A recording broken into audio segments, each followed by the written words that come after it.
SRE 2410 Review financial information performed by the independent auditor. ICA expected language. So, interim financial information நான் சொன்னேன் first. Interim financial information means financial information is prepared and presented in accordance with the applicable financial reporting framework, comprising either a complete set or condensed set of financial statements for period shorter than entity's financial year. அப்போ திரும்ப சொல்கிறேன், interim financial information means financial information is prepared and presented as per financial reporting framework, comprising either condensed or complete set of financial statements for period lesser than entity's financial year. ABC Limited prepares financial statement for first 6 months ended up 31st March. So 30th September. This is interim financial information keywords. Interim financial information இருக்கணும், applicable for financial reporting framework, complete condensed financial statement, period shorter than financial year. அப்போ interim financial informations என்பது முழு நிதி ஆண்டிற்கு அல்லாமல் அதற்கு குறைவான காலத்திற்கு தயாரிக்கப்படும் ஒரு ஃபினான்ஷியல் ஸ்டேட்மெண்ட். அதாவது ஒரு 6 மாத காலத்திற்காக தயாரித்து அது ஐஎஃப்ஐன்னு சொல்கிறாங்க. These standards on review engagements deals with the responsibilities of the independent auditor when engaged to perform review on interim financial information of the entity. So what is the difference between 2400 2410? 2400 review by a practitioner who is not the auditor, but 2410 review by the independent auditor of the entity. Example, statutory auditor of XYZ Limited reviews the September quarterly financial statements. The statutory auditor of XYZ Limited reviews the September quarterly financial statement. Statutory auditor of XYZ Limited reviews the September financial statements. அப்போ அது வந்து என்ன செய்யும், 2410 apply ஆகும். Keyword வந்து இதில் வந்து independent auditor இருக்கிறாரு, அவர் தான் ரிவ்யூ பண்ணுறாரு, என்னது இன்டர்னிங் ஃபினான்ஷியல் ரிப்போர்ட்டை ரிவ்யூ பண்ணுறாரு. பட் இந்த ஸ்டாண்டர்டு நிறுவனத்தின் ஸ்டாச்சுட்டரி ஆடிட்டர் தான் ரிவ்யூஸ் என்பது அவருடைய பொறுப்புகளை விலகுகிறது.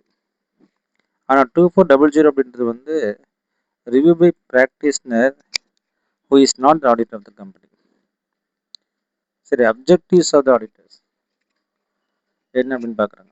The objective is to express conclusions based on review whether anything has come to auditor's attention that causes the auditor to believe that the interim financial information is not prepared in all material respects in accordance with the applicable financial reporting framework. Auditor to express conclusion whether on base of review anything come to his attention that causes him to believe that IFI is not prepared in all material aspects in accordance with the applicable financial reporting framework. அதாவது negative assurance தான். இப்போ ரிவ்யூவோட conclusion என்ன தான் வரணும், negative assurance.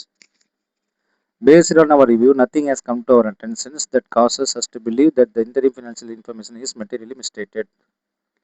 After inquiry and analytical procedures, no material issues are found. Auditor issues negative assurance conclusions. Express conclusions based on review material statements, applicable financial reporting framework and negative assurance. Auditor நோக்கம் review செய்த பிறகு material mistake இருப்பதாக எதுவும் எங்கள் கவனத்திற்கு வரவில்லை என்று தெரிவிப்பது. நல்லா கவனிச்சுக்கணும்.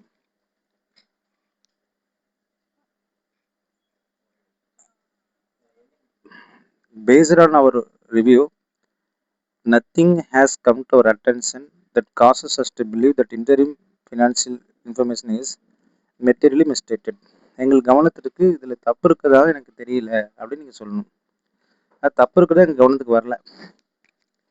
மெட்டீரியல் மிஸ்டேட்மெண்ட் நாங்கள் ரிவ்யூ செஞ்சது பிரகாரம் மெட்டீரியல் மிஸ்டேட்மெண்ட் இருப்பதாக எங்கள் கவனத்திற்கு வரவில்லை என்று முடிவு தெரிவிப்பது தான் இந்த ரிவ்யூ ஃபினான்ஷியல் இன்ஃபர்மேஷனுடைய standard. Understand entity environmental and internal controls, இது ரொம்ப முக்கியம். இது வந்து 2400 படிச்சிருப்பீங்க. Understand entity environment and internal controls. Before performing review, auditor shall understand the previous year audit documentations, read previous year audit files and previous interim review working papers, அல்லது most recent annual financial statements, compare current IFI with the previous audited financial statement, significant risk, consider risk including fraud risk, materiality, determine materiality for interim financial informations, corrected and uncorrected misstatements, consider corrected and uncorrected material misstatements from previous year's audit. Financial reporting matters. Consider significant matters such as material weakness in internal control, results of current year's audit procedures. Consider audit procedures already performed, internal audit, review internal audit, report and management actions, inquiries of management, fraud risk factors, business changes, internal control changes, preparation of IFI and reliability of accounting records. Example, management changes ERP software during the year. Auditor asks whether controls changed and whether financial report is affected. அதாவது ஒரு நீங்கள் ERP சிஸ்டத்தை மாற்றினால இதில் control changes ஆயிடுச்சு, இதனால் financial report வந்து அது affect ஆகுமா அப்படின்னு நீங்கள் கேட்குறதுல தப்பு ஒன்றும் கிடையாது. கீவேர்ட்ஸ், இப்போ audit documentation, risk assessment, materiality, internal control, fraud and internal controls, இது எல்லாமே மிக முக்கியமான கான்செப்டை தான் கன்சிடர் பண்ண முடியுது. தமிழில் சொல்லப்போனால் ஆடிட்டர் தெரிந்து கொள்ள வேண்டிய முந்தைய ஆடிட்டோடைய ஃபைலு, கம்பேரிசன், சிக்னிஃபிகண்ட் ரிஸ்க் ஏதாச்சும் இருக்குதா, இல்லை மெட்டீரியாலிட்டி இருக்குதா, இன்ஹரண்ட் ரிஸ்க் ஏதாச்சும் இருக்குதா, இன்டர்னல் கண்ட்ரோல் வீக்னஸ் ஏதாச்சும் இருக்குதா, internal control audit matters and audit matters பற்றி ஃப்ராட் பிஸ்னஸ் சேஞ்சஸ் ஏதாச்சும் இருக்குதான்னு பார்க்குறாங்க. Limitation of scope, IC language சொன்னால் if unable to complete review, auditors will communicating in writing to appropriate level of management and those who charge with the governance, state the reasons for non-completions, consider whether to issue a report, clean report or qualified report. Before acceptance, if auditor already knows management will impose some limitations, do not accept the engagement. After acceptance, if limitation is imposed later, auditors will request removal of limitations. If management refuses communications with those who charge with governance, consider legal and regulatory examples. அப்போ management refuses to provide inventory ரெக்கார்ட்ஸ்னா auditor request பண்ணும் removal. அப்போ management refuse பண்ணிச்சுன்னா நீங்கள் audit communicate பண்ணணும் தோஸ்க்கு charge with கவர்னன்ஸில். அப்போ limitation of scope நீங்கள் யார்கிட்ட தான் கம்யூனிகேட் பண்ணணும், தோஸ்க்கு சார்ஜ் வித் கவர்னன்ஸ். அதுக்கப்புறம் ரிட்டன் கம்யூனிகேஷன்ஸ், லீகல் ரெஸ்பான்சிபிலிட்டிஸ் ஏதாச்சும் இருந்தால் நீங்கள் எடுத்துக்கலாம். அப்போ மேனேஜ்மெண்ட்டு எவிடன்ஸ் தர மறுத்தா முதல்ல ஸ்கோப் ஆஃப் லிமிடேஷனை நீக்க சொல்லணும், மறுத்தா நீங்கள் எழுத்து மூலமாக தெரிவிக்க வேணும், சட்டப்பூர்வ பொறுப்புகளையும் பரிசீலிக்க வேண்டும் அப்படின்றாங்க. Examples of analytical procedures, auditor may compare current IFI versus previous interim period. அப்போ இந்த குவார்டர் சேல்ஸுக்கும் போன குவார்டர் சேல்ஸுக்குள்ள டிஃப்ரெண்ட்டாக நம்ம செக் பண்ணலாம். Actual with budget, actual with forecast, financial versus non financials. Sales 40% increase ஆகிருக்குதுன்னா ப்ரொடக்ஷன்ஸ் இன்க்ரீஸ் 5%. ஆடிட்டர்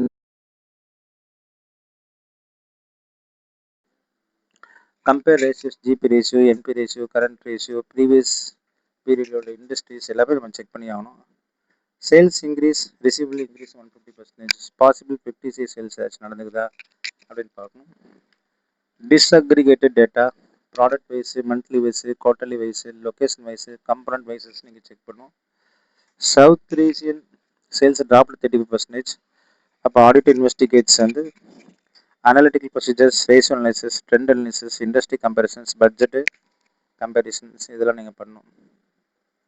அப்போ previous quarter comparisons, budget comparison, ratio analysis, product wise, location wise, monthly wise. What are other procedures?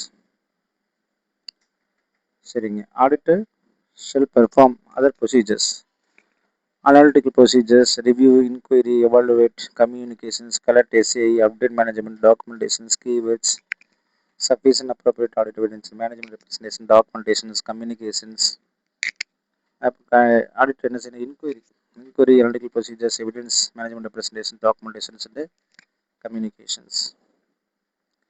Differences versus SRE 2400 and 2410. So who performs the reviews? Practitioner, not auditor. Independent auditor. SRE பொறுத்த வரைக்கும் SRE 2400 அப்படின்றாங்க. 2400 வந்து independent auditor practitioners, not auditor, independent auditor. SRE 24 பொறுத்த வரைக்கும் auditor தான் பண்ணுங்க, அதாவது அந்த ஸ்டாச்சுட்டரி ஆடிட்டர் தான் சொல்லுவாங்க. இப்போ financial informations, historical financial informations, இவங்க வந்து இன்டரிம் ஃபினான்ஷியல் இன்ஃபர்மேஷன்ஸ், இவங்க வந்து ரிவ்யூ தான் பண்ண முடியும். SRE 2400 review of financial statements, இது வந்து review of quarterly half yearly review பண்ணலாம். இது வந்து நான் ஆடிட்டர், அதாவது ஸ்டாச்சுட்டரி ஆடிட்டர் இருக்கக்கூடாது 2400க்கு. பட் 2410க்கு வந்து ஸ்டாச்சுட்டரி ஆடிட்டர் தான் இருக்கணும்.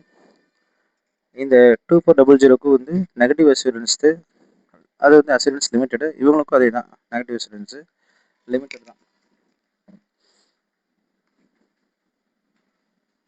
அப்போ யார் பெர்ஃபார்ம் பண்ணுவாங்க அப்படின்போது இந்த இடத்துல ப்ராக்டிஸ் 2400க்கு ப்ராக்டிஸ்னஸ், 2410க்கு வந்து இண்டிபெண்டன்ட் ஆடிட்டர் தான் பண்ணுவாங்க.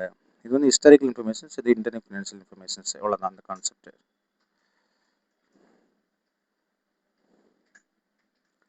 கேஸில் நம்ம பார்க்கலாம். XO is an internal statutory auditor is engaged to review the quarterly financial statements. During the review, management refuses to access inventory records and receiving supporting documents. அப்போ SRE 2410 பிரகாரம் வந்து ஒரு ரிவ்யூ பண்ணும் பொழுது அவங்க வந்து இம்போஸ் பண்ணிடுறாங்க லிமிடேஷன், அதாவது புக்ஸ் ஆஃப் அக்கௌண்ட்ஸ் தர மாட்டேன் அப்படின்னும் பொழுது இவர் வந்து டிஸ்க்ளைமர் ஆஃப் ஒப்பீனியன் தரணும், அல்லது இவர் வந்து வித்ட்ரா பண்ணிக்கணும், அல்லது கம்யூனிகேட் பண்ணணும். கம்யூனிகேட் பண்ணும் பொழுது remove the limitations. If management refuses, auditors will communicate with the matter to those who charge with concerns. Explain why the engagement cannot be completed. Consider legal and regulatory responsibilities, including whether the review report can be issued. அப்படின்னு சொல்கிறாங்க. அப்போ ICI keywords பார்த்தீங்கன்னா interim financial reports, independent auditor, applicable report, review engagement, negative assurance, metal statements, inquiry, analytical procedures, and limitation of scope, those who charge with governance, internal control, fraud risk factors, materiality, management representations, and documentations.